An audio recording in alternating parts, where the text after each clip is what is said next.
तुम्हारी ही हंसी आज ले हमरे कान में गूंज रहा बा। ताना ही सही, लेकिन बात कोनो गलत ना रहे। आखिर कैसे बने हमारे खानदान के पास? ज्यादा अंदर मत घुसो मां। क्या करें हमरा उम्र से भी? क्या करें?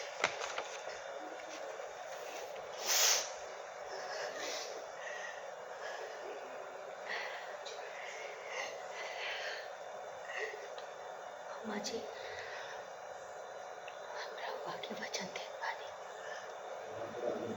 कि हमार देवर जी के बियाह भी हुई और हमार खानदान के वंश भी आगे बढ़ी।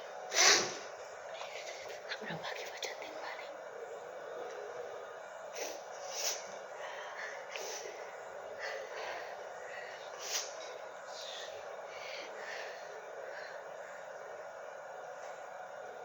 कट ओके सुनो मारो तू बेटा फोटो कर ले सकती इसमें डालो, एडिफाई डालो। ये भाई